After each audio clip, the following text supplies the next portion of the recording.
Hi, I'm Anita with Explore Pilates, and as promised earlier, I said I would come on in a bit, big air quotes, in a bit with a standing warm-up. So, if you've been sitting all day, I think this would be a really great opportunity to stand up and just give yourself, get some blood rushing in your body. Okay, so find yourself standing over both feet. I know that sounds silly, but oftentimes we lean to one side. Here's me at the grocery checkout line, and I often have to remind myself, pick up both hips and pick myself up off of my hips rather than leaning into one side. So that's another way to counteract all of our natural tendency to be a little bit lopsided. So we feel our weight balanced over both feet. It's helpful also if you've got some shoes on because there is single leg standing. And we're going to pick up one foot. I did this without the shoes and it was super difficult earlier. And we just hug one knee in. If that's a huge stretch for you, literally, then you can just pick up one foot, place the hands underneath the hamstrings to support. The feeling that you want to maintain though always is that you're lifting your belly in and up, and you're getting taller as you lift the leg, and you get even taller as you put it down, and you're reaching your spine in both directions. So I can either go here, picking up the pace like I'm marching, or I can go into a stretch, really root the standing foot down into the floor to pick up the other leg and really stretch that as you're standing, okay?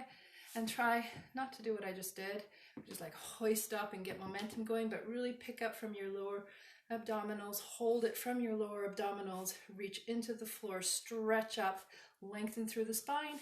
Ooh, a lot of stuff. And I get winded just saying it.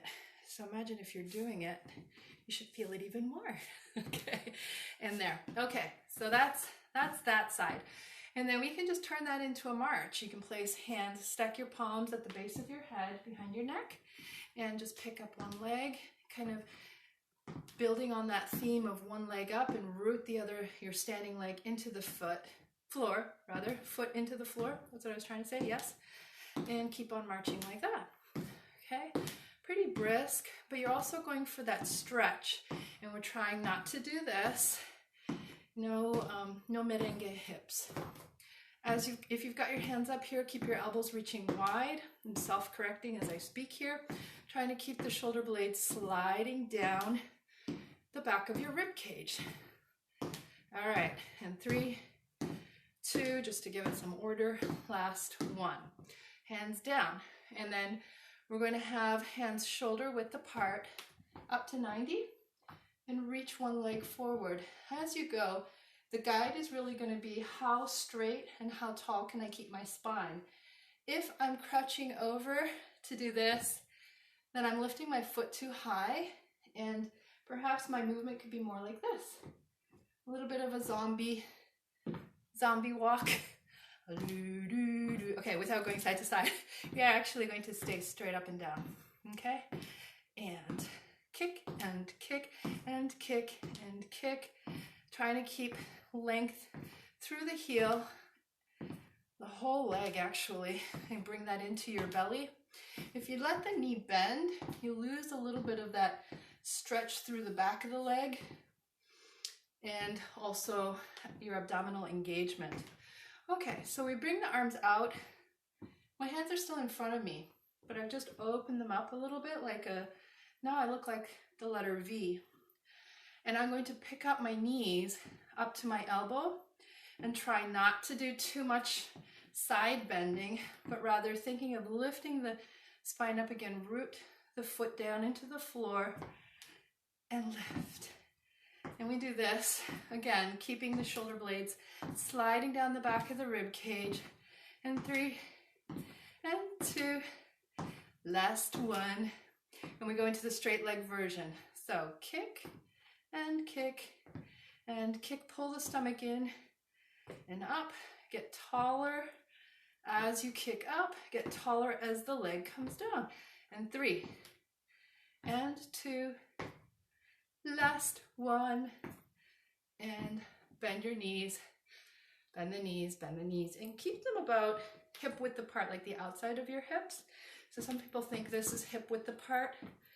We just naturally, I don't know, self-body image, right? So keep them in line. Maybe mine are too narrow.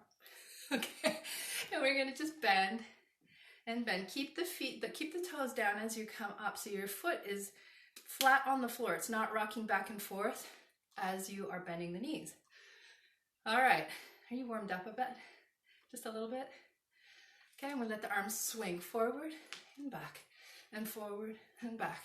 I just find like this pendulum kind of motion, this sensation of gravity, and letting your hips bend. So from the side, I'm not too worried about what shape my spine is, but I am thinking about lengthening.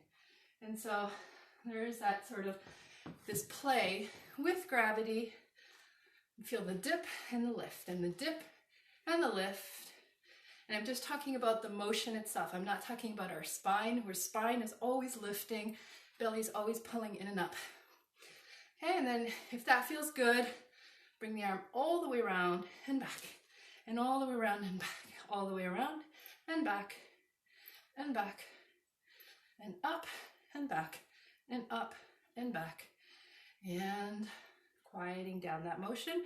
And then you have effectively, I can't stop, effectively you've warmed up your whole body. You have blood circulating, you have your heart pumping, and your shoulders hopefully will feel nice and loose, so that when you start pumping for your 100, it's not a tense moment here, but rather shoulder blades rest against the back of the rib cage, and you feel the muscles all down here into the side supporting you.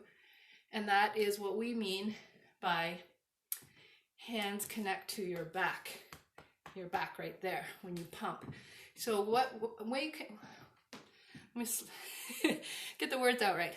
We can tell when hands are not connected to the back when two things happen. When we see the wrist breaking, there's nothing connecting into the back. It's just flapping in the wind. And the other thing is also, like, when we see a lot of tension and the head is bobbing up and down. It's one of the hardest things about doing the 100, that exercise that we would do lying down.